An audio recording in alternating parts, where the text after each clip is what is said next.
Hello बच्चों, आप सभी का बहुत बहुत स्वागत है इस खूबसूरत से सुबह में। बारिश काफी तेज हो रही है, लेकिन फिर भी जो होगा हम लोग का जो काम है वो कंटिन्यू जारी रहेगा। और आज मैं आपके लिए लेकर आया हूं lecture number 3 of chemical kinetics. आज जो हम पढ़ने वाले हैं वो मुख्य रूप से 3 बिंदु होगा।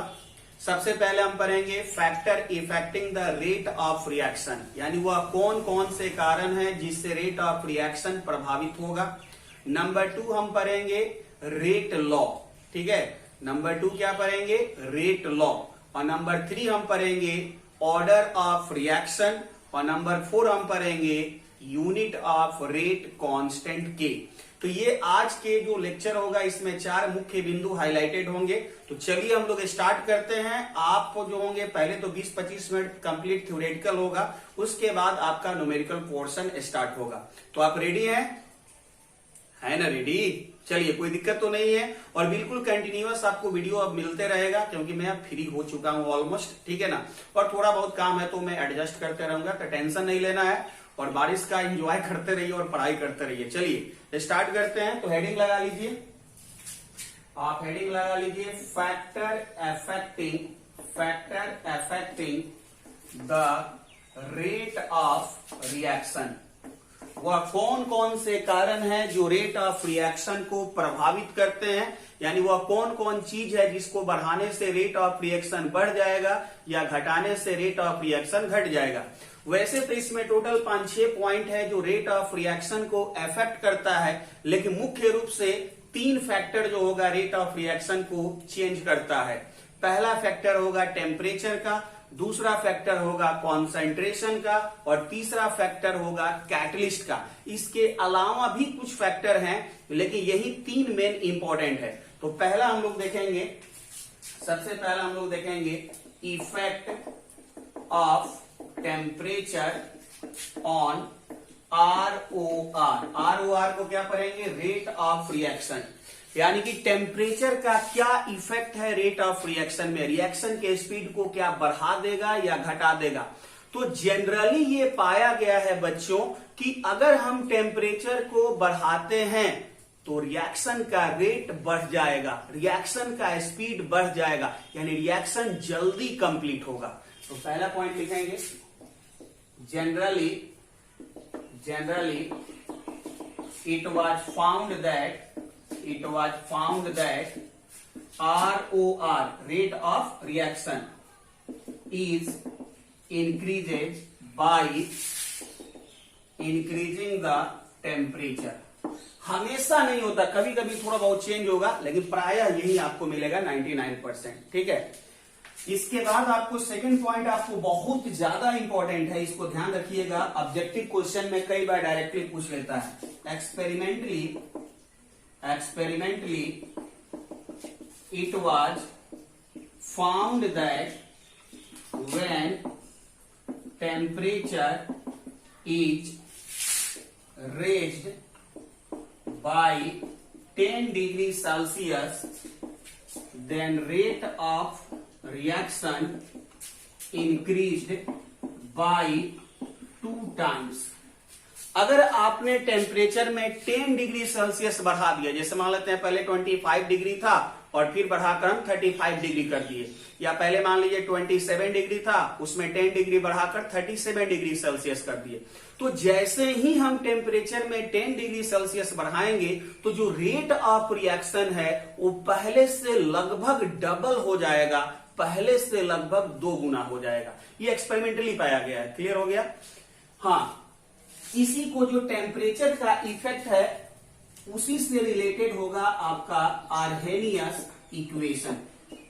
जो टेम्परेचर का इफेक्ट है रेट ऑफ रिएक्शन, उसको डील कौन करेगा? आर्हेनियस इक्वेशन, जो होता है K = AE के पावर -EA/RT।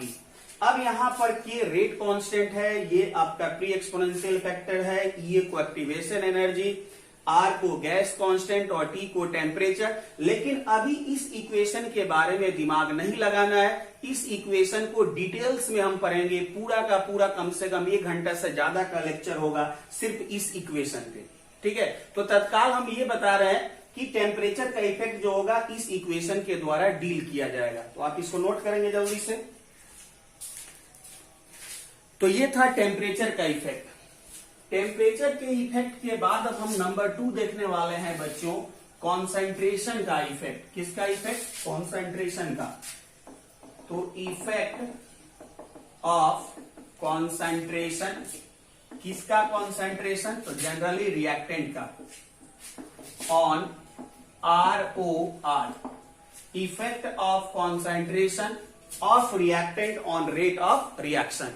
यानी कि जो हमारा रिएक्टेंट है उसके कॉन्सेंट्रेशन या उसके प्रेशर को बढ़ाएं तो रेट ऑफ रिएक्शन यानी रिएक्शन का स्पीड बढ़ेगा कि घटेगा। तो जनरली ये पाया गया है, जनरली देखो हमेशा हम लिख रहे हैं generally ROR increases by increasing the concentration के जगह पर प्रेशर भी हो सकता है ऑफ रिएक्टेंट। ठीक है, प्रायः यह हमेशा नहीं, प्रायः यह देखा गया है कि जब भी हम कॉन्सेंट्रेशन को बढ़ाते हैं या प्रेशर को बढ़ाते हैं रिएक्टेंट के तो रेट ऑफ रिएक्शन बढ़ता है यानी रिएक्शन का स्पीड बढ़ जाता है। ठीक है, लेकिन यहां पर कुछ एक्सेप्शन भी है, इसको भी ध्यान रखना पड़ेगा। But also the rate of reaction decreases or constant by increasing the concentration of reactant। और ये भी पाया गया है and also the rate of reaction depend upon the concentration of product। चलिए, तो यहां पर दो बात और हम बता रहे हैं कि प्रायः तो बढ़ता है रेट ऑफ रिएक्शन अगर आप कॉन्सेंट्रेशन बढ़ाते हैं रिएक्टेंट के तो, लेकिन कुछ समय यह भी देखा गया है कि रेट ऑफ रिएक्शन आप कितना भी कॉन्सेंट्रेशन ऑफ रिएक्टेंट आप कितना भी बढ़ा दीजिए लेकिन रेट ऑफ रिएक्शन पे फर्क नहीं पड़ता है, वो कांस्टेंट होता है। ठीक है, साथ ही साथ ये भी पाया गया है कि अगर हम कॉन्सेंट्रेशन को बढ़ाते हैं तो रेट ऑफ रिएक्शन घटता है, लेकिन ये कुछ एक्सेप्शनल केस है। और लास्ट में ये भी पाया गया कि जो आपका रेट ऑफ रिएक्शन है वो सिर्फ रिएक्टेंट के कॉन्सेंट्रेशन पर डिपेंड नहीं करता है, वह प्रोडक्ट के कॉन्सेंट्रेशन पर भी डिपेंड कर सकता है। ठीक है, चलिए तो इन बातों को आप नोट करेंगे पहले। चलिए, हो गया होगा, यहां तक अच्छे से समझ में आ गया होगा। बारिश तो नहीं हो रहा है, बारिश हो रहा तो सोने का मन कर रहा होगा बेटा, सो मत जाना, ठीक है ना, कंबल तान कर। चलो ठीक है, आगे बढ़ते हैं यहां से। तो ये दो इंपॉर्टेंट इफेक्ट था, एक टेम्परेचर का और दूसरा कॉन्सेंट्रेशन का, और यही सबसे ज्यादा यूजफुल होगा। ठीक है, चलिए इसके बाद नंबर 3 में हम आते हैं। नंबर 3 में आते हैं और देखते हैं इफेक्ट ऑफ कैटलिस्ट। अब देखो, कैटलिस्ट जो होता है वो दो तरह का होता है, एक पॉजिटिव कैटलिस्ट और दूसरा निगेटिव कैटलिस्ट। जो मेरा पॉजिटिव कैटलिस्ट है वो रेट ऑफ रिएक्शन को बढ़ाता है, जो मेरा निगेटिव कैटलिस्ट है वो रेट ऑफ रिएक्शन को घटाता है। यहां पे जो हम चर्चा करेंगे वो पॉजिटिव कैटलिस्ट का चर्चा करेंगे, यानी वैसा कैटलिस्ट जो रिएक्शन के रेट को, जो रिएक्शन के स्पीड को बढ़ा दे। ठीक है, तो यहां पे लिखेंगे generally it was found that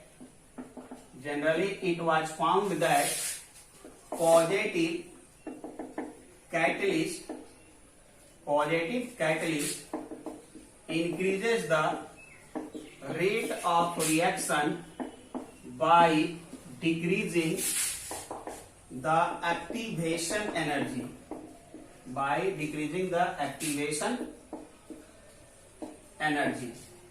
provided new reaction path। अब देखो, ये सारा टर्म तुम्हारे लिए बिल्कुल नया है। जो पॉजिटिव कैटलिस्ट है वो रेट ऑफ रिएक्शन को बढ़ा तो देगा, लेकिन क्यों बढ़ाएगा? क्योंकि जब भी पॉजिटिव कैटलिस्ट आप डालेंगे रिएक्शन में तो वह रिएक्शन का एक्टिवेशन एनर्जी कम कर देता है। अब एक्टिवेशन एनर्जी भी हमको डिटेल्स में पढ़ना है, लेकिन एक्टिवेशन एनर्जी क्या है इन शॉर्ट अगर हम कहें तो मिनिमम वह एनर्जी होता है जिसको अचीव करने के बाद रिएक्शन कंप्लीट होता है। यानी कि रिएक्शन के पास अगर उससे कम एनर्जी है तो वह रिएक्शन कंप्लीट नहीं होता है। बात समझ रहे हो ना। तो जैसे ही पॉजिटिव कैटलिस्ट टू मिलाएगा तो जितना एनर्जी लग रहा था रिएक्शन को कंप्लीट होने में उस एनर्जी को और थोड़ा कम कर देगा, मतलब रिएक्शन का स्पीड क्या हो जाएगा, बढ़ जाएगा। ठीक है, ये बात क्लियर हो गया। इसमें ग्राफ वगैरह भी है, हालांकि ग्राफ को हम डिटेल्स में देखेंगे। तत्काल अगर तुम देखो तो हम तुमको इस तरह से समझाएं। देखो ये तुम्हारे लिए मान लेते हैं कि यहाँ पर रिएक्टेंट है और ये तुम्हारे लिए मान लो प्रोडक्ट है। अब इसके बीच का जो गैप है उसको थोड़ा ध्यान से देखो, इसके बीच का जो गैप है उसको ध्यान से देखो। ये तुम्हारा एक्टिवेशन एनर्जी का है, ठीक है, ये गैप किसका है, एक्टिवेशन एनर्जी का। लेकिन जैसे पॉजिटिव कैटलिस्ट टू ऐड करेगा तो ये जो होगा एक्टिवेशन एनर्जी पहले यहां पर था, पहले ये था एक्टिवेशन एनर्जी का वैल्यू, ये वाला था। एक्टिवेशन एनर्जी को ईए से डिनोट करते हैं। जब कैटलिस्ट यूज नहीं किया था तो ये था एक्टिवेशन एनर्जी, लेकिन जब तू कैटलिस्ट को यूज किया तो देखो एक्टिवेशन एनर्जी जो है वो घट चुका है। अब ये हो गया है एक्टिवेशन एनर्जी ईए डैश। तो क्या हुआ, जैसे ही पॉजिटिव कैटलिस्ट ऐड किया तो एक्टिवेशन एनर्जी कम हुआ, और एक्टिवेशन एनर्जी कम होगा तो रेट ऑफ रिएक्शन बढ़ जाएगा। और वही ये ग्राफ रिप्रेजेंट कर रहा है कि ये रिएक्टेंट था, ये प्रोडक्ट था, तब इसका एक्टिवेशन एनर्जी रिएक्टेंट से लेकर मैक्सिमम पीक पॉइंट तक ये था एक्टिवेशन एनर्जी। लेकिन जैसे तू पॉजिटिव कैटलिस्ट ऐड किया तो एक्टिवेशन एनर्जी जो होता, अब ये ग्राफ ऊपर नहीं थोड़ा सा और कहा गया, नीचे आ गया, यानी कि अब ये एक्टिवेशन एनर्जी हो गया। तो ग्राफ रिप्रेजेंट कर रहा है कि जब आपने पॉजिटिव कैटलिस्ट यूज किया तो एक्टिवेशन एनर्जी घट गया, जिस कारण रेट ऑफ रिएक्शन बढ़ गया। ठीक है, तो इसके बारे में, ग्राफ के बारे में फिर दोबारा भी आएंगे इस चैप्टर में, तत्काल इसको नोट कर लो। चलो हो गया होगा, नोट हो गया होगा, आगे बढ़ते हैं। तो ये था कैटलिस्ट का इफेक्ट। कैटलिस्ट के बाद एक और होता है जिसको हम लोग कहते हैं intensity, intensity of light. 11th में आप पढ़े होंगे एटॉमिक स्ट्रक्चर में इंटेंसिटी ऑफ लाइट क्या होता है, तो यूनिट एरिया में कितना फोटोन फॉल होता है वही आपका क्या होता है, इंटेंसिटी ऑफ लाइट होता है। यूनिट एरिया यानी कि मान लीजिए कि 1 मीटर स्क्वायर में जितने नंबर ऑफ फोटोन फॉल होते हैं उसी को हम लोग क्या कहते हैं, इंटेंसिटी। और जितने भी हमारे होमोजीनियस खासकर रिएक्शन है, होमोजीनियस यानी कि दो सेम एटम के बीच का रिएक्शन, और दो सेम एटम कहने का मतलब दो सेम टाइप के मॉलिक्यूल के बीच का रिएक्शन अगर हो रहा है तो उसको क्या कहते हैं, होमोजीनियस कहते हैं। तो जितना आपका नंबर ऑफ फोटॉन्स ज्यादा फॉल होगा, यानी कि इंटेंसिटी जितना ज्यादा मिलेगा एनर्जी उतना ज्यादा मिलेगा, और एनर्जी जितना ज्यादा मिलेगा रिएक्शन का रेट उतना ज्यादा होगा। यहां से लिख सकते हैं इंटेंसिटी जो होता है वो डायरेक्टली प्रोपोर्शनल होता है रेट ऑफ रिएक्शन के, क्योंकि अगर इंटेंसिटी जो होता है वो नंबर ऑफ फोटोन के डायरेक्टली होता है।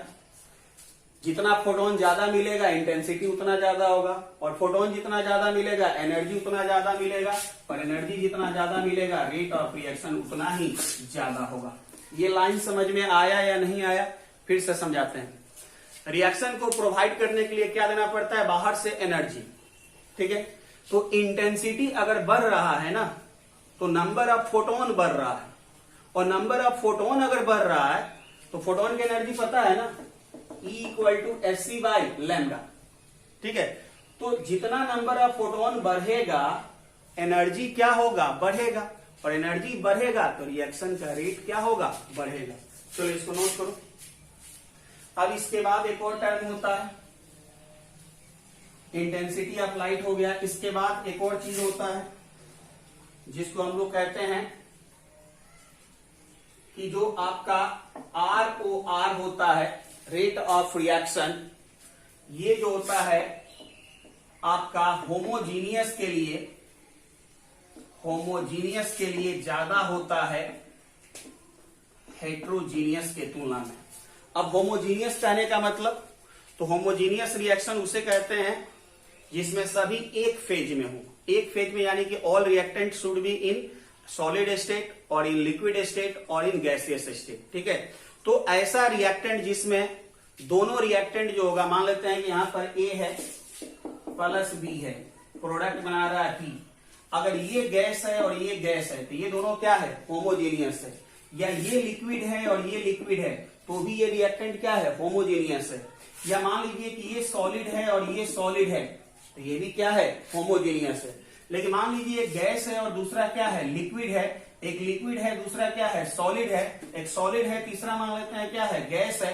तो दोनों का फेज डिफरेंट है तो ये होमोजीनियस नहीं, क्या हुआ, हेट्रोजीनियस हुआ। और यदि ये हेट्रोजीनियस हुआ तो इसका रिएक्शन का रेट क्या होगा, स्लो होगा। अगर ये हेट्रोजीनियस होगा तो इसके रिएक्शन का रेट क्या होगा, स्लो होगा। और अगर ये दोनों सेम फेज में होंगे तो इनके रिएक्शन का रेट क्या होगा, फास्ट होगा। अब रिएक्शन का फास्ट क्यों, जैसे ये भी लिक्विड है ये भी लिक्विड है तो दोनों का नेचर सेम है तो आपस में मिलना क्या है, आसान है। लेकिन एक गैस है दूसरा लिक्विड है तो दोनों का नेचर क्या है, डिफरेंट है। फिर डिफरेंट नेचर को एक साथ मिलना है तब तो जाकर प्रोडक्ट बनेगा। तो सेम नेचर को आपस में मिलना इजी है कि डिफरेंट नेचर को आपस में मिलना इजी है। तो ऑब्वियसली जिसका नेचर सेम है उसको आपस में मिलना इजी है, यानी कि वो जल्दी रिएक्शन कर लेगा। जिसका नेचर डिफरेंट है उसको आपस में मिलना थोड़ा मुश्किल है तो रिएक्शन थोड़ा लेट से करेगा। तो जो पहले रिएक्शन करेगा उसका रेट ऑफ रिएक्शन हाई होगा, जो बाद में रिएक्शन करेगा उसका रेट ऑफ रिएक्शन स्लो होगा। चलो क्लियर हो गया बात। ये होमोजीनियस हेट्रोजीनियस का कहानी भी क्लियर हो गया, यहां तक कोई दिक्कत नहीं है। नोट करो जल्दी से इसको। चलो हो गया। इसके बाद और भी कुछ पॉइंट है, होमोजीनियस हो गया। उसके बाद एक और चीज बताओ कि ROR रेट ऑफ रिएक्शन किसका ज्यादा होगा, गैस वाले रिएक्टेंट मॉलिक्यूल्स का कि लिक्विड वाले रिएक्टेंट मॉलिक्यूल्स का कि सॉलिड वाले का। तो गैस मॉलिक्यूल्स यानी कि दोनों रिएक्टेंट अगर गैस हैं, फिर दोनों रिएक्टेंट सॉलिड हैं और फिर दोनों रिएक्टेंट लिक्विड हैं, तो इस तीनों में पहले कौन कंबाइंड करेगा, तो गैस वाला पहले कंबाइंड करेगा। पूछो ऐसा क्यों, गैस मॉलिक्यूल्स जो होते हैं वो फ्रीली मूव करते हैं तो उनके आपस में कोलिजन होने का चांस क्या है, ज्यादा है। जैसे कि सपोज करो कि A प्लस B प्रोडक्ट बना रहा है, ये गैस है ये गैस है। A प्लस B प्रोडक्ट बना रहा है, ये लिक्विड है ये लिक्विड है। A प्लस B प्रोडक्ट बना रहा है, ये सॉलिड है ये सॉलिड है। तो इस तीनों में केस 1 केस 2 केस 3 तीनों में किसके मॉलिक्यूल्स आपस में ज्यादा कोलिजन करेंगे, तो इसके मॉलिक्यूल्स, क्योंकि गैस फ्रीली मूव करता है तो ये दोनों आपस में सबसे ज्यादा कोलिजन करेंगे और ये आपस में सबसे कम कोलिजन करेंगे, क्योंकि सॉलिड के मॉलिक्यूल्स तो मोशन करते ही नहीं, ऑलमोस्ट कांस्टेंट रहते हैं अपने जगह पे। तो यहां पे आपस में कोलिजन सबसे ज्यादा होगा, यहां पे आपस में कोलिजन सबसे कम होगा। अब कोलिजन जितना ज्यादा होता है रिएक्टेंट मॉलिक्यूल्स का, रेट ऑफ रिएक्शन उतना फास्ट होता है, वह रिएक्शन उतना जल्दी कंप्लीट होता है। तो अब बताओ कि किसका ज्यादा होगा रेट ऑफ रिएक्शन, तो गैस मॉलिक्यूल्स का सबसे ज्यादा होगा as compare to solid molecules. चलो नोट करो इसको जल्दी से, हो गया होगा। चलो एक फैक्टर और है जिसको हम कर सकते हैं सरफेस एरिया। तो जो आपका ROR है यानी कि जो रेट ऑफ रिएक्शन है ये डायरेक्टली प्रोपोर्शनल होता है सरफेस एरिया ऑफ रिएक्टेंट। ठीक है, यानी कि रिएक्टेंट का सरफेस एरिया जितना ज्यादा होगा उसमें रिएक्शन होने का चांस उतना ही ज्यादा होगा, उसका रेट उतना ही ज्यादा होगा। फॉर एग्जाम्पल मान लो कि ये हमारे पास एक आयरन का रॉड है, हम इसको धूप बारिश में छोड़ दिए, तो अब ये जो होगा मॉइस्चर के साथ, एयर के साथ रिएक्शन करेगा। तो एयर जो रिएक्शन ये करेगा मॉइस्चर के साथ इतना ही सरफेस पे करेगा, इतना ही सरफेस पे करेगा ना, ये छोटा सा सरफेस पे करेगा। लेकिन अगर हम इसको पीट के एक चौड़ा सा एक पत्थर बना दें, इसको पीट के एक चौड़ा सा पत्थर बना दें, तो क्या अभी इतना ही दूर में करेगा कोलिजन, क्या अभी इतना ही दूर में इस जंग लगेगा कि पूरे पत्थर में जंग लग जाएगा, तो पूरे पत्थर में जंग लग जाएगा। जबकि इसका वेट क्या है, सेम है, इसका जो मतलब जो होगा वॉल्यूम या जो भी हम कह लें वो सब कुछ क्या है, सेम है, प्रॉपर्टी इसका क्या है, सेम है। लेकिन बढ़ क्या गया, सरफेस एरिया। तो सरफेस एरिया पीट कर जब तुम इसको बढ़ा दिया तो पूरे उतने दूर में जो होगा रिएक्शन कर लिया, उतने दूर में कोलिजन कर लिया। तो कहने का मीनिंग ये है कि जैसे ही सरफेस एरिया बढ़ाएगा तो रेट ऑफ रिएक्शन भी क्या होगा, बढ़ जाएगा। किसका सरफेस एरिया बढ़ाएगा? रिएक्टेंट का सरफेस एरिया बढ़ाएगा। चलो इसको नोट डाउन करो जल्दी से। तो ये ओवरऑल जो है फैक्टर हैं जो आपको डिपेंड करेंगे किसको? रेट ऑफ रिएक्शन के। लेकिन इनमें सबसे जो 2 इंपॉर्टेंट है या 3 इंपॉर्टेंट है वो है टेम्परेचर का इफेक्ट, कॉन्सेंट्रेशन या प्रेशर का इफेक्ट, और नंबर 3 कैटलिस्ट का इफेक्ट। चलो क्लियर हो गया, यहां से आगे बढ़े। चलो हो गया, अब थोड़ा पानी वानी पी लो क्योंकि यहां से जो आप न्यूमेरिकल पोर्शन में हम एंट्री करने वाले हैं, ठीक है ना। मजा तो आ रहा होगा समझने में। प्योर थ्योरेटिकल पोर्शन था, आराम से बैठकर सुन रहा था, चुपचाप हम जो था बोले जा रहे थे। अब यहां से तू मेरे साथ साथ दिमाग लगाना। अब हम तुम्हें पढ़ाने वाले हैं सबसे पहले law of mass action. Law of mass action, law of mass action कभी सुने हो क्या? नहीं सुने हो। 11th में ये बताया गया था केमिकल इक्विलिब्रियम में। याद करो, सोचो, कोशिश तो कर सकते हो। चलो ठीक है, याद आ गया होगा। तो लॉ ऑफ मास एक्शन के बारे में बताया गया था। According to this law, at given temperature the ROR यानी rate of reaction is directly proportional to the product of concentration of reactant where reactant with raised the power of their stoichiometric coefficient। बोलो, याद आया? इसका मतलब समझ में आया? चलो, बहुत सारे लोगों को ये दिमाग में आ रहा होगा, गोल गोल घूम रहा होगा, लेकिन एग्जैक्ट फिगर नहीं बन रहा होगा। तो अभी हम एग्जैक्ट फिगर आपको बना देते हैं। सपोज हमारे पास एक रिएक्शन है, अल्फा ए प्लस बीटा बी, जिसका प्रोडक्ट होगा पी। एक रिएक्शन है जिसमें रिएक्टेंट है ए और बी, और उसका स्टोइचियोमेट्रिक कोएफिशिएंट है अल्फा और बीटा। ठीक है, बात को समझो। A और B is the reactant, alpha stoichiometric coefficient of A and beta stoichiometric coefficient of B। अब according to law of mass action, जो मास एक्शन है लॉ, उसके अनुसार कहा गया है कि जो रेट ऑफ रिएक्शन है वो डायरेक्टली प्रोपोर्शनल है। रेट ऑफ रिएक्शन क्या है? Directly proportional to the product of concentration of reactant, यानी कि रिएक्टेंट के कॉन्सेंट्रेशन को गुना में लिखो। तो concentration of A into concentration of B with rate their power of coefficient. तो अब ये जो कॉन्सेंट्रेशन है, इसका पावर, इसका कोफिशियंट दो। तो ए का कोफिशियंट अल्फा, तो यहां पे पावर हुआ अल्फा, और बी का कोफिशियंट बीटा, तो यहां पे पावर हुआ बीटा। ये हुआ लॉ ऑफ मास एक्शन, जो हमें इस सिलेबस में पढ़ना तो नहीं था, लेकिन बोर्ड एग्जाम में हमेशा डिफरेंस पूछ लेता है कि what is the difference between law of mass action and rate law. तो पहले तो लॉ ऑफ मास एक्शन तुम समझ लिया, अब लॉ ऑफ मास एक्शन को नोट करो, तब हम आगे बढ़ेंगे रेट लॉ के लिए। चलो ठीक है, मिटाएं इसको। हाँ, मिटाते हैं अब। तो अब हम यहां पे बात करने वाले हैं रेट लॉ का। किसकी बात करने वाले हैं? रेट लॉ का। अब रेट लॉ क्या कहता है? तो रेट लॉ तो ये कहता है according to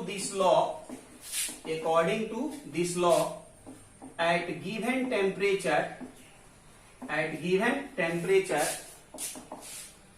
the rate of reaction is directly proportional to the product of concentration concentration of reactant with raised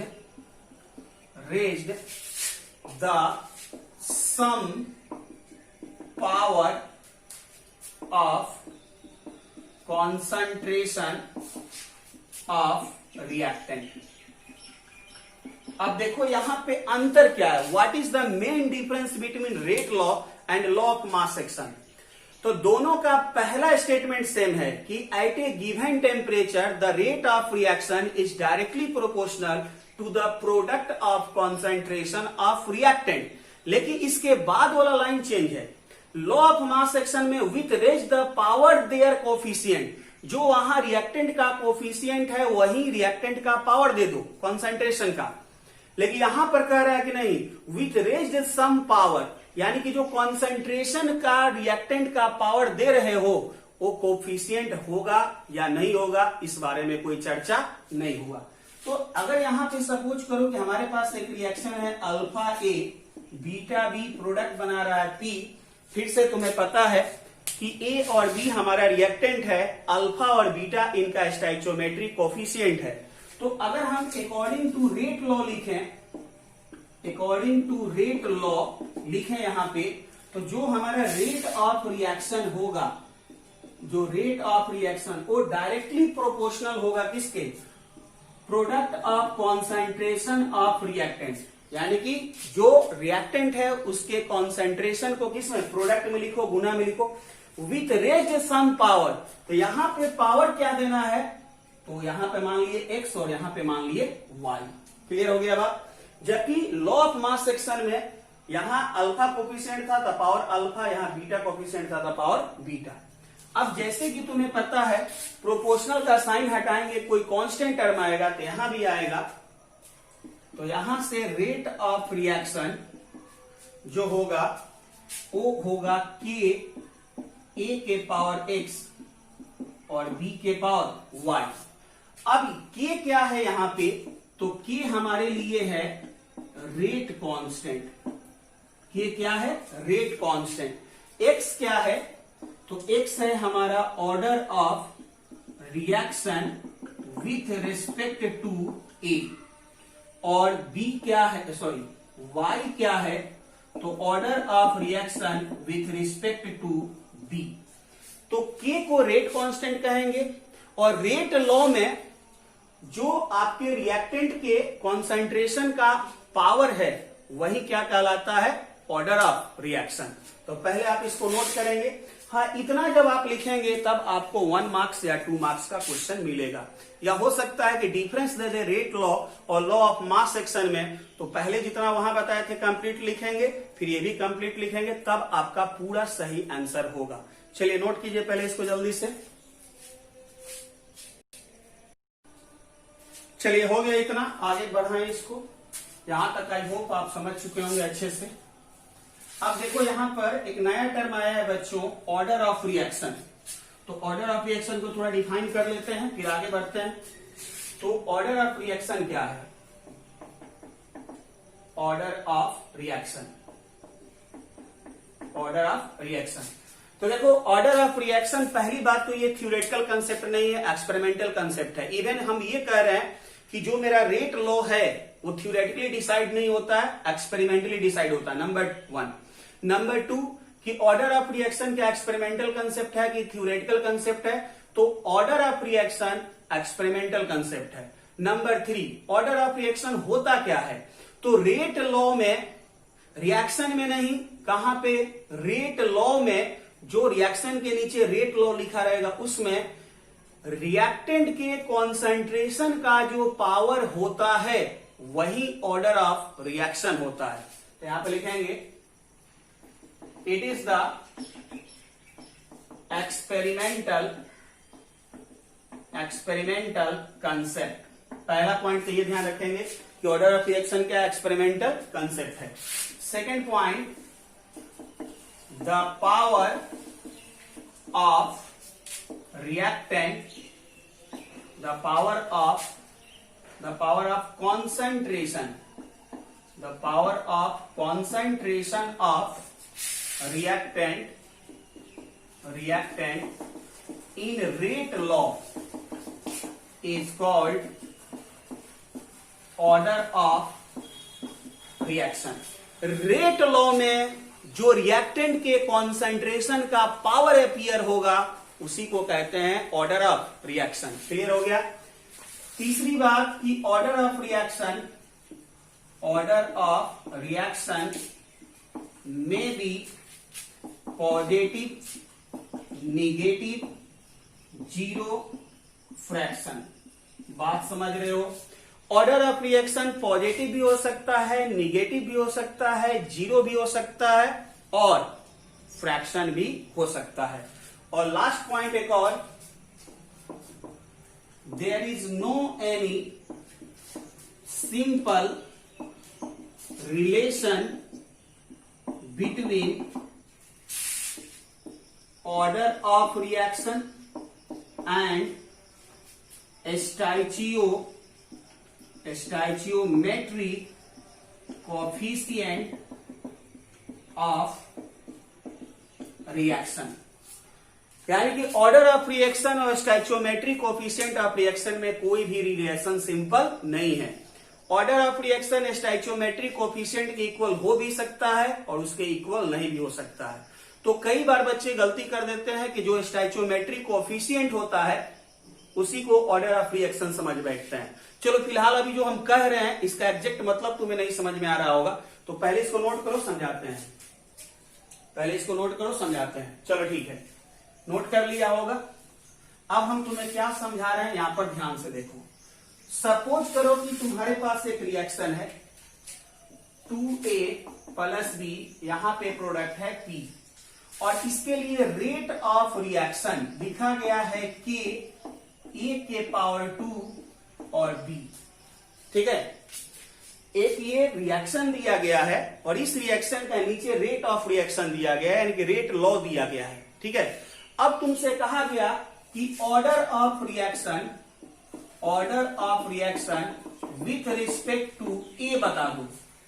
तो तुम रिएक्शन को नहीं देखेगा, नहीं, बिल्कुल नहीं, यही गलती होता है बार बार। ये गलती करना नहीं है, ध्यान रखो। जब भी ऑर्डर ऑफ रिएक्शन पूछे तो रिएक्शन को नहीं देखना है, रेट ऑफ रिएक्शन को देखना है, रेट लॉ को देखना है। तो ये है रेट ऑफ रिएक्शन। अब इसमें जो ए है उसका कितना पावर है 2, यानी order of reaction with respect to A कितना हो गया 2। ठीक उसी तरीके से order of reaction with respect to B, तो बी का पावर कितना है 1, यानी कि ऑर्डर ऑफ रिएक्शन हो गया 1।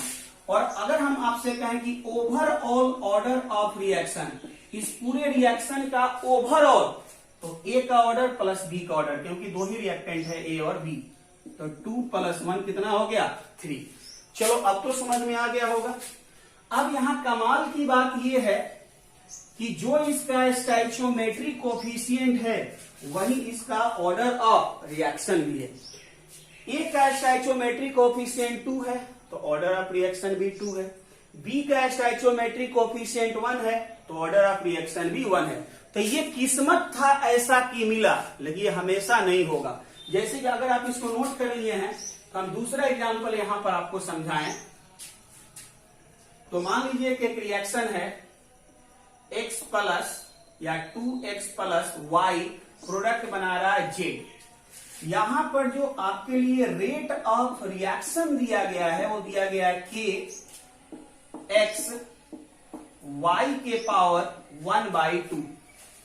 ठीक है, अब क्वेश्चन हमसे पूछा गया कि आप यहां पे बता दो order of reaction with respect to x, with respect to y and overall order of reaction.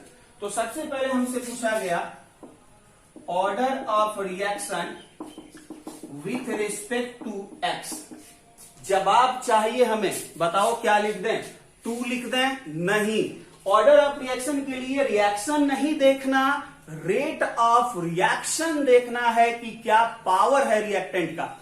तो देखो x का पावर यहां कुछ नहीं, मतलब कितना है 1, और order of reaction with respect to y कितना लिखेगा, तो y का देखो 1/2। अब देखो यहां पर चेंज हो गया ना, यहां पे कोफिशिएंट x का 2 है जबकि ऑर्डर ऑफ रिएक्शन कितना है 1 है। y का कोफिशिएंट 1 है, जबकि ऑर्डर ऑफ रिएक्शन कितना है 1/2 है। तो क्या यहां कोफिशिएंट ऑर्डर ऑफ रिएक्शन के इक्वल हुआ? नहीं हुआ। तो कई बार आपको मिलेगा कि जो स्टोइचियोमेट्रिक कोफिशिएंट है वही उसका ऑर्डर ऑफ रिएक्शन भी है, और कई बार आपको stoichiometric coefficient order of reaction different मिलेगा। लेकिन आप ये मत सोच लीजिए कि order of reaction stoichiometric coefficient के इक्वल होगा। अगर इक्वल मिल रहा है तो ये बात गलत होगा। जैसे कि मान लो कि अगर हम तुमको एक क्वेश्चन दें 2p + q = r, ठीक है। अब यहां पे हम पूछ रहे हैं कि order of reaction with respect to p क्या होगा, order of reaction with respect to q क्या होगा, और ओवरऑल ऑर्डर ऑफ रिएक्शन क्या होगा। बताओ यहां पर जवाब क्या होगा। तो यहां पर क्या ऑर्डर ऑफ रिएक्शन तुम बता सकता है? क्या P का ऑर्डर ऑफ रिएक्शन 2 बताएगा? नहीं बताएगा। क्या Q का ऑर्डर ऑफ रिएक्शन यहां 1 बताएगा? नहीं बताएगा। क्यों नहीं बताएगा? क्योंकि order of reaction experimentally determine है, और एक्सपेरिमेंटली डिटरमाइन का मतलब कि जब भी ऑर्डर ऑफ रिएक्शन लिखना होगा तो हम रेट ऑफ रिएक्शन से लिखेंगे। क्या यहां रेट ऑफ रिएक्शन दिया हुआ है? तो यहां रेट ऑफ रिएक्शन नहीं दिया हुआ है, और जब तक रेट ऑफ रिएक्शन नहीं दिया हुआ है तब तक हम ऑर्डर ऑफ रिएक्शन डिसाइड नहीं कर सकते हैं। यहां लिख सकते हैं here rate of reaction does not given, therefore we can't find the order of reaction. बात समझ रहे हो? सिर्फ रिएक्शन से ऑर्डर ऑफ रिएक्शन नहीं पता चलेगा। ये नहीं कि धरले से बोल देना कि यहाँ पे 2 है कोफिशिएंट तो P का ऑर्डर 2, यहाँ कोफिशिएंट 1 है तो Q का ऑर्डर 1। नहीं, ऐसा नहीं। रिएक्शन से नहीं, हमेशा किससे लिखना है? रेट ऑफ रिएक्शन से। चलो इसको नोट करो जल्दी से, आगे बढ़ो। चलो अब एक बोर्ड एग्जाम में और क्वेश्चन पूछा जाता है जिसको हम लोग क्लियर कर लेते हैं। डिफाइन रेट कांस्टेंट के। कई बार ये पूछा गया है कि डिफाइन रेट कांस्टेंट के। तो हम यहां पे suppose we have nth order reaction. एक रिएक्शन है A, प्रोडक्ट बना रहा है P, जिसका रेट जो होगा लिखा गया है k a के पावर n, ठीक है। यहां पावर n है, रिएक्टेंट का कॉन्सेंट्रेशन का पावर n है, मतलब ऑर्डर ऑफ रिएक्शन कितना है? n है। अब यहां पे ध्यान से देखो कि अगर हम if concentration of A 1 put कर दें तो रेट ऑफ रिएक्शन किसके बराबर हो जाएगा? k के बराबर हो जाएगा, क्योंकि यहां पे 1 पुट करेगा, 1 का कुछ भी पावर रखेगा तो वैल्यू कितना मिलता है? 1, पता है ना। यहाँ पे 1 रखो, यहाँ पे 2 रखो, यहाँ पे 5 रखो, यहाँ पे 0 रखो, यहाँ पर कुछ भी पावर देगा, यानी कि मान लेते हैं 0 पुट किया तो 0 ऑर्डर हो जाएगा, 1 पुट किया तो फर्स्ट ऑर्डर हो जाएगा, 2 पुट किया तो सेकंड ऑर्डर का रिएक्शन हो जाएगा। तो अगर हम इस कॉन्सेंट्रेशन को यूनिट ले लें तो जो रेट ऑफ रिएक्शन है वो किसके बराबर मिल रहा है? रेट कांस्टेंट के बराबर मिल रहा है। बस बन गया डिफिनेशन। क्या लिख देगा? It is defined as the rate of reaction when concentration of reactant is 1 mole per liter। 1 mole per liter मतलब ये हुआ कि जब रिएक्टेंट के कॉन्सेंट्रेशन को 1 मोल पर लीटर लेंगे उस समय जो रेट ऑफ रिएक्शन मिलेगा वही हमारा रेट कांस्टेंट के कहलाएगा, जो यहां पे हम प्रूफ कर चुके हैं। तो पहले ये डिफिनेशन लिख लेना, फिर ये मैथमेटिकल एक्सप्लेनेशन दिखा देना, तुम्हारा 2 नंबर का काम बड़े ही आसानी से बन जाएगा। बात समझ में आ गया? चलो एक बात और ध्यान देना कि रेट कांस्टेंट के जो होगा वो डायरेक्टली प्रोपोर्शनल होगा रेट ऑफ रिएक्शन के। यानी कि अगर रेट कांस्टेंट के का वैल्यू बढ़ रहा है तो रेट ऑफ रिएक्शन भी बढ़ेगा, साथ में ऐड कर देना। और दूसरी बात ये कि rate constant only depend upon temperature। जो रेट कांस्टेंट के है वो सिर्फ और सिर्फ किस पे डिपेंड करेगा? टेम्परेचर पर। But do not depend upon concentration और प्रेशर ऑफ रिएक्टेंट। और याद आ रहा है, कुछ हम कई बार बोल चुके हैं 11th से ही, कि केमिस्ट्री में जितना भी के मिल जाए, अब के बहुत सारा बता चुके हैं, याद करो, चाहे वो के हो, के बी हो, के सी हो, के पी हो, के डब्ल्यू हो, के एच हो, यहां पे के मिला। तो केमिस्ट्री में जहां भी टर्म के मिल जाए वो सिर्फ और सिर्फ किस पे डिपेंड करता है? टेम्परेचर पे, बाकी किसी फैक्टर पे डिपेंड नहीं करता है। तो ये हो गया कि what is the rate constant के, ठीक है, और what is the properties of के। तो रेट कांस्टेंट के क्या है? तो जब हम रिएक्टेंट के कॉन्सेंट्रेशन को 1 मोल पर लीटर रखेंगे, उस समय जो रेट ऑफ रिएक्शन मिलेगा वही रेट कांस्टेंट के कहलाएगा। रेट कांस्टेंट के डायरेक्टली प्रोपोर्शनल होता है रेट ऑफ रिएक्शन के, यानी कि रेट कांस्टेंट के का वैल्यू बढ़ेगा तो रेट ऑफ रिएक्शन बढ़ेगा। और साथ ही साथ कि रेट कांस्टेंट के सिर्फ और सिर्फ डिपेंड करता है किसके ऊपर? तो वो सिर्फ और सिर्फ डिपेंड करता है टेम्परेचर के ऊपर, रिएक्टेंट के कॉन्सेंट्रेशन या प्रेशर पे डिपेंड नहीं करता है। जल्दी से नोट करो। चलो हो गया, इतना नोट हो गया होगा। तो रेट कांस्टेंट के क्या है, आप क्लियर हो गया। एक और बहुत ही ज्यादा इंपॉर्टेंट पॉइंट आने वाला है, जो है यूनिट ऑफ रेट कांस्टेंट के। क्या आने वाला है? यूनिट ऑफ रेट कांस्टेंट के। चलिए, तो what is the unit of rate? Hello, यही हो ना? थक गया है? पानी उनी पी लो थोड़ा सा, इतना तो पानी हो रहा है अगल बगल में। चलो ठीक है, थका नहीं है ना? तो अब हम बात करते हैं यूनिट ऑफ रेट कांस्टेंट की। यूनिट ऑफ रेट कांस्टेंट की, चलो ये बहुत ही ज्यादा इंपॉर्टेंट है। इंपॉर्टेंट क्यों है पहले समझ लो। कई बार केमिकल काइनेटिक्स में क्वेश्चन बनाने के लिए देगा, लेकिन रिएक्शन का ऑर्डर नहीं बताएगा। और केमिकल काइनेटिक्स में मजेदार बात यह है कि जब तक रिएक्शन का ऑर्डर पता नहीं होगा कि रिएक्शन का ऑर्डर 0 है कि फर्स्ट है कि सेकंड है, न्यूमेरिकल सॉल्व नहीं होगा। क्योंकि सभी तरह के ऑर्डर के लिए अलग अलग फॉर्मूला, अलग अलग कंसेप्ट होंगे। 0 ऑर्डर का अलग फॉर्मूला होगा, फर्स्ट ऑर्डर का अलग फॉर्मूला होगा, सेकंड ऑर्डर का अलग फॉर्मूला होगा। तो बहुत दुविधा में आप पड़ जाएंगे, क्योंकि जानते तो हैं सब बनाने के लिए, लेकिन पहले ये तो पता चले कि ये रिएक्शन किस ऑर्डर का है। तो रिएक्शन किस ऑर्डर का है ये बात कौन तय करेगा? ये बात तय करेगा यूनिट ऑफ के। यानी कि दिए गए क्वेश्चन में रेट कांस्टेंट के का यूनिट देखकर हम डिसाइड करेंगे कि ये रिएक्शन किस ऑर्डर का है, 0 ऑर्डर का है, फर्स्ट ऑर्डर का है कि सेकंड ऑर्डर का। बोलो बात समझ में आ गया? तो चलो हम ले लेते हैं यहां पे यूनिट। तो हमारे लिए एक रिएक्शन है ए, प्रोडक्ट है पी, जिसके लिए ऑर्डर ऑफ रिएक्शन कहा गया है एन है।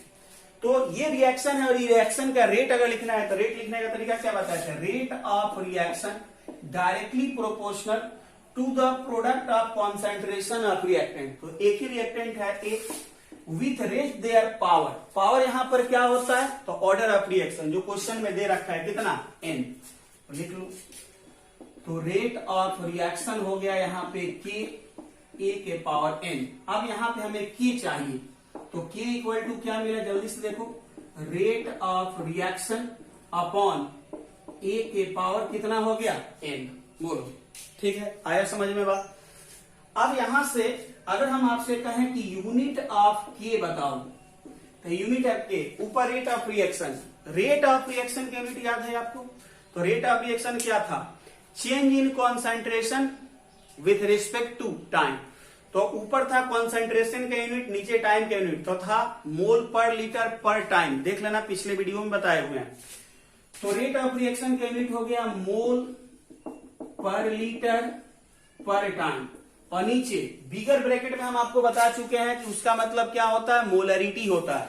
और मोलरिटी का यूनिट क्या होता है? मोल पर लीटर के पावर कितना? एन। तो फाइनली यहां से के का यूनिट मिल चुका है और के का यूनिट क्या है, मोल पर लीटर पर टाइम अपॉन मोल पर लीटर के पावर एन। यहां पर एन क्या है, तो एन है ऑर्डर ऑफ रिएक्शन। एन क्या है, ऑर्डर ऑफ रिएक्शन। अगर हम कहें कि जीरो ऑर्डर रिएक्शन के लिए के का यूनिट क्या होगा, रेट कांस्टेंट के का यूनिट क्या होगा, तो यहां पे एन का वैल्यू 0 पुट करो, जीरो ऑर्डर के लिए के का यूनिट बताएगा। अगर हम कहें कि फर्स्ट ऑर्डर के लिए रेट कांस्टेंट के का यूनिट क्या होगा, तो यहां पे एन का वैल्यू 1 पुट करो। सेकेंड ऑर्डर के लिए तो एन का वैल्यू 2 पुट करो। थर्ड ऑर्डर के लिए तो एन का वैल्यू 3 पुट करो। -1 ऑर्डर के लिए तो यहां पे -1 पुट करो। चलो इसको नोट करो, कुछ एग्जांपल लेते हैं। चलो मजा आ रहा होगा, मैथमेटिकल टर्म में एंट्री कर चुके हैं, मजा आ रहा है। पढ़ने में किसी को मजा तो आता नहीं है, बहुत कम लोग ही हैं जो मजा करते हैं पढ़ाई में। बाकी सारा लोग तो बस अपना सजा काट रहे हैं, घर वाले डाल दिए कि नहीं बेटा अब तुम 2 साल के लिए जो साइंस ही पढ़ना है 10 से लेकर 12 तक। उसमें भी कुछ लॉकडाउन जो काफी सपोर्ट किया आप लोग, काफी मस्ती वगैरह किए होंगे। इधर बारिश ही चल रहा है, बस चल रहा है, देखिए कब तक चल रहा है। फिलहाल नोट कर लिए होंगे। आइए कुछ एग्जाम्पल लेते हैं।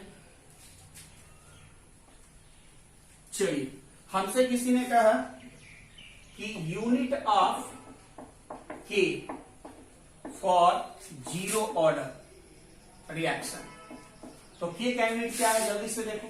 तो के का यूनिट निकाल चुका है, मोल पर लीटर पर टाइम अपॉन मोल पर लीटर के पावर एन।